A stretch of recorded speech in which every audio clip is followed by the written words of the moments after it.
I'm going to tell you the story. Before I tell you the story, I'm going to give you 1 minute to ask me as many questions as possible to find out the story. The day our house flooded. But it was happening with your family, or was it related to your family? Was it with relatives, maybe? Was it connected to my family? Okay. What caused the flood? What caused the flood? What did you buy after flood? What did you buy after the flood? What did we buy after the flood? What did we buy? Thank you. Is there any rescue team? Was there a rescue team? Yes. Thank you. What kind of helpness from your government? What kind of help did I get from the government? Yeah. Okay. What did you do Stop. in this situation? Stop. Sorry, it's the end of 1 minute. Okay. Thank you for your questions. I'm going to tell you the story, and in my story, I hope I will answer your questions. 4 years ago, it was Christmas, and on the day after Christmas, the 26th of December, there was a freeze. It got extremely cold, and the temperature dropped to minus, I think it was about -8 or -9 degrees in Exeter. Now, that's normal in Kazakhstan, for example, but in Exeter, that never happens. We never get -8 or -9. So what happened is all over the country and all over the city, many water pipes froze, carrying water into the house. And they froze, and then a few hours later, when the temperatures went up, the water unfroze, and the pipes were cracked, and the water flooded out. And that's what happened to us. But it wasn't in our house. It was in the neighbour's house, our next door neighbour, Stephen. It's a semi-detached house, so we live in one half of the house, and Stephen lives in the other half of the house. But the problem was, because it was Christmas, he was away visiting his sister. So there was nobody in his house. And about 2 o'clock in the morning, it was holidays, I wasn't in bed, and I heard something, a strange sort of trickling sound of water running. But I thought nothing about it.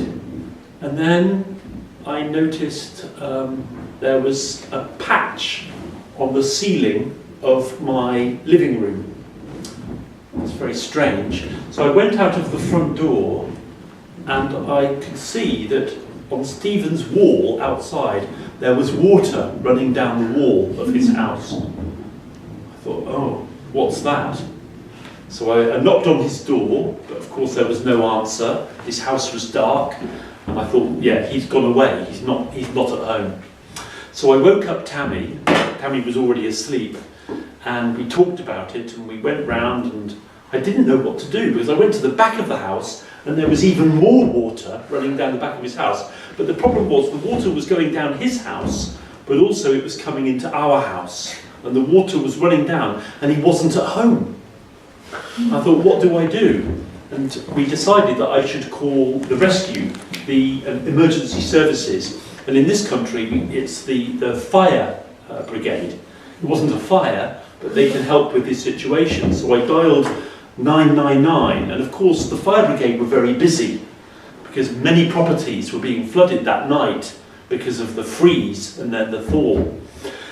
Anyway, they came about an hour later, maybe 4 o'clock in the morning, and they couldn't do anything at first because they couldn't get into his house. The house was locked. But outside the house, there was under the ground, there was what we call a stopcock. And they opened the ground and they turned the stopcock to switch off the water. But the water continued flooding for a long time. And by the next day, our house was, all of one side of our house was just wet.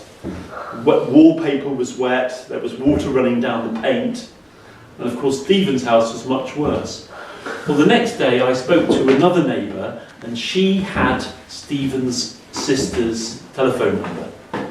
So we managed to telephone Stephen the next day. He was visiting his sister in Torquay, and he came and, oh God, when he opened his house, all of his house was destroyed. There was no ceiling. The ceiling had come down. All the furniture was, it's like a swimming pool in his living room. So his house was very badly damaged, and he had to spend about 9 months renting a flat while his house was being fixed. Fortunately, he was insured, so he had house insurance. Now, Tammy and I were really upset because our house was damp as well. And for 6 months, we were living in our house while our house was being fixed. So the insurance company didn't pay for us to live in another house. We had to stay in our house because it wasn't so bad. But we had to have a drying machine to dry the house, like a hairdryer, continuously for about 4 months. And then the next 2 months, our house was redecorated. Well, the good news is that our house at the end was much more beautiful than at the beginning. We had a beautifully new redecorated house, and we didn't have to spend a penny. It was all paid for by the insurance. But I'll never forget the day our house flooded.